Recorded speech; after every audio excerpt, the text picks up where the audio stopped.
Hi, I'm Shantae. I'm an athlete. I'm interested in a ton of different sports, and here's everything I find interesting in sports this week. We're gonna go straight in with the sickest thing I've heard in a while. Pro skater Chris Jocelyn has finally landed a tray flip down the El Toro stairs in LA.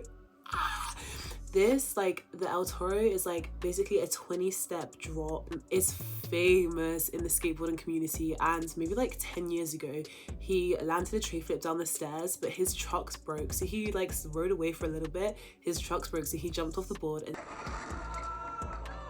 since then, there's been so much discourse in the skate community about whether or not it counts that he actually landed it. He said in an interview that he's been just thinking about it for a minute, and he kind of, wanted to solidify that it was actually him who was the first person to tray flip and land down the El Toro staircase set. And he did it this week. And it was insane to watch the emotion behind it and actually seeing someone do, the sheer height of these stairs is incredible. For someone to land it as clean as he did, he's a pro skater, he's an Olympian, he's that guy, but still to see it happen is insane. So we're about a week into the African Youth Games, which is being held in Angola, which actually coincides with the 50th year of Angola's independence, which is really cool.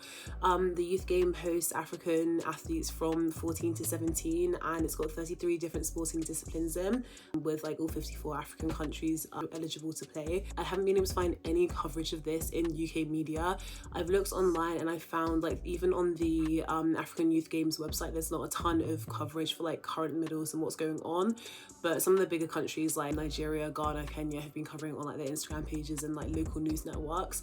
So I don't have a full breakdown of everything that's happening, but I do know that Nigeria are dominating right now.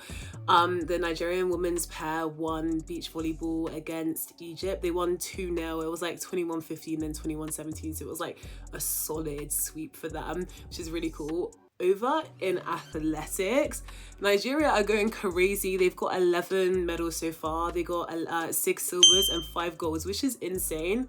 Over in the women's sprints, Rosemary Chigozie Nwako of Nigeria ran 11:77 in the 100 meters, which is insane. Nigeria isn't necessarily known as a sprinting nation, but it'd be interesting to see more young talent come through Nigeria track and field. Ghana's junior golf team made their debut in the African Youth Games, which is really exciting. They sent 2 representatives, Kingsley Afu and Ellen Amazadu, so they did really well. Kingsley Afu won bronze in the men's tour in the boys tournament, and Ellen Amazadu narrowly missed out on medaling. She came 4th after it was Zimbabwe, Kenya and Nigeria for 1st, 2nd and 3rd for the women's team. But congrats to Ghana for making their debut, and yeah, it's just a little interesting to have some coverage from the African Youth Games. I would love in the future to see more British coverage, and especially because we have so much of the diaspora in the UK, I'd love to see more and have it more easily accessible. For this week, we're gonna keep it short and snappy.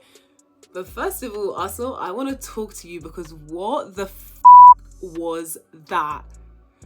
Arsenal Wolves game this weekend was insane. I've got a soft spot for Wolves, I'll be so real, because they're not a bad team. Wolves actually aren't a bad team. They're just not as good as everybody else, and they play with passion, and I fear it is going to be relegation central. I fear they are going to get relegated this year. It's been a while coming since they've been back up in the Prem. They've been fighting. So we were up 1-0 in the 70th minute. Why? Who scored, you may ask?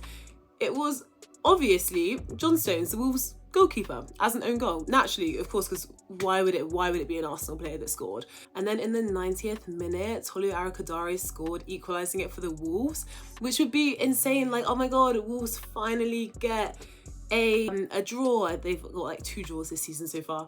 Yay, that would be so good if it wasn't for a 94th minute own goal. So what do you mean Arsenal take the 3 points? Yeah, okay, obviously I'm happy to hear that. I'm obviously going to back my team. But what do you mean not a single Arsenal player scored that game? There were 3 goals. Not a single Arsenal player scored that game. And Arsenal still took all 3 points. That's insane. Wolves, I'm sorry, because at this point it's just bad luck. FIFA ticket pricing policy has been released alongside the World Cup group draws. What is happening? It's actually despicable. I really don't know how to articulate what I feel, but it's infuriating at how inaccessible the pricing is going to be. We knew that with the World Cup being held in the US, okay, ticket prices are going to be a lot, but the cheapest possible finals ticket you can buy for the World Cup is £3,119. That is insane. Like, we finally got so many smaller nations have made like either their first time in the World Cup or they haven't been in the World Cup for decades, and they're finally here.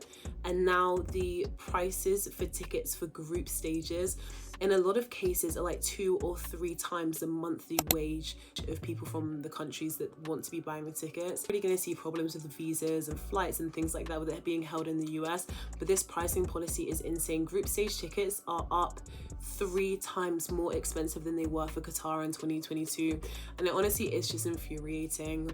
And it's like, we're not going to see the fans who are the most deeply in love with the game and who want to support their country the most. We're simply going to see the fans who can afford to play, who can afford to pay to go. So, or like big businesses who can afford to send people who probably aren't even that interested in football to go watch, which sucks, but yeah. On a better note though, Channel 4 are going to be streaming AFCON for free, so January 2026, everyone tune in. Man City beat Palace 3-0 to stay second in the league. I know Man City are gearing up to try and snatch this league title off of Arsenal, but any weapons formed against us will not prosper. What's the table looking like at the moment? Arsenal is first, City is second, Villa is third, Chelsea is fourth, and Palace are fifth. Down at the bottom of the table, we've got West Ham, Burnley and Wolves all the way down in 20th. The Wolves have not won a single game so far this season.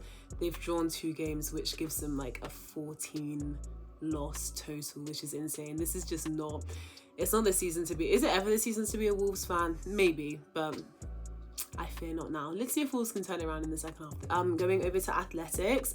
World Athletics have scrapped the idea of a long jump takeoff zone, which I actually love to hear.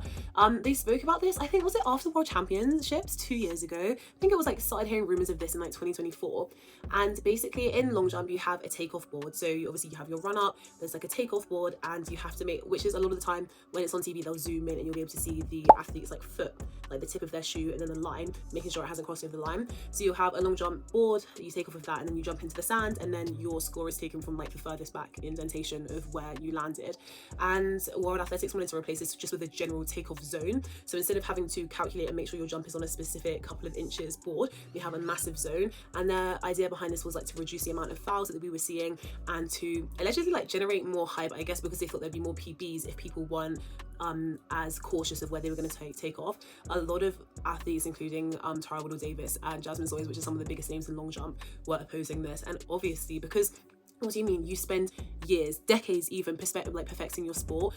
Half of the gag is like, sometimes you will foul and sometimes you won't, but when you're pushing yourself to that upper limit, you know that you've calculated everything, you've taken off at the exact right space to ensure that you can get that jump. And I think even as a spectator as well, it's so like where the current leader is, and it'll have like a bronze medal, a silver medal and a gold medal, so you can literally see how far the athlete has to jump to put them on that podium or to like move them up the ranks.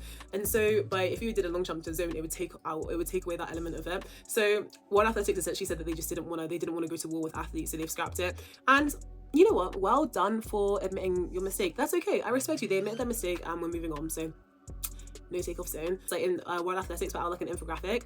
Tara Woodall-Davis went undefeated in 2024 and 2025. She jumped over 7 meters 12 times in those 2 seasons. That is insane. Tara Woodall-Davis is massively shifting the goalpost for what it means to be a long jumper, especially in the women's long jump. Like Grand Slam track are officially in administration. They filed for bankruptcy in the US and they've been put on a debt program or something to try and like save the business, or so they don't have to totally fold.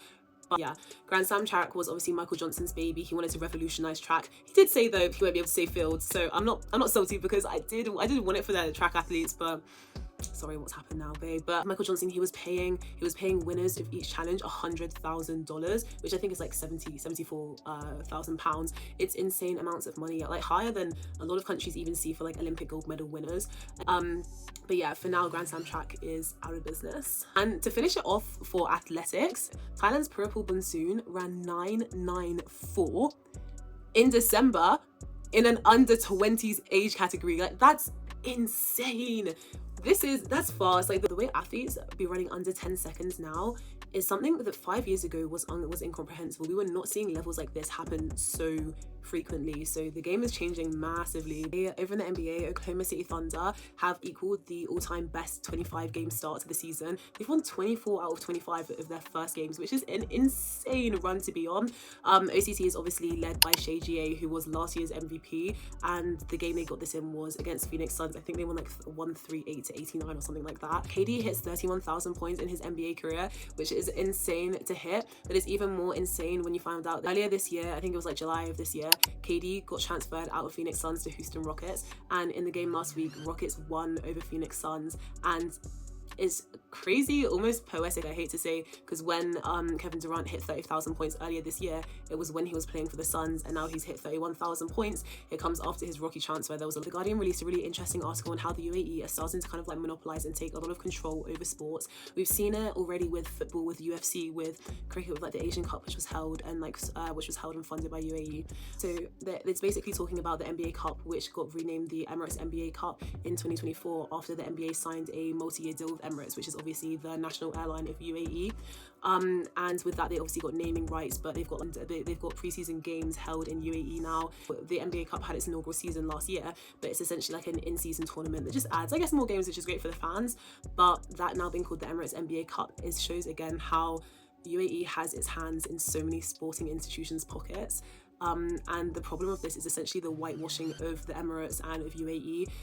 Whilst they can have this glamour and they can invest and have all of these exciting sports tournaments, they are actively funding paramilitary groups like the RSF, helping to commit genocide in Sudan, which is insane. So it's kind of like the whitewashing of the Emirates by associating it with amazing sports and with big institutions like the NBA, whilst behind closed doors they're negatively impacting people around the globe. But yeah, I thought that was really interesting, so I'll leave the article link in the description below. But yeah, that basically wraps up everything I found interesting in sports this week. See y'all next week.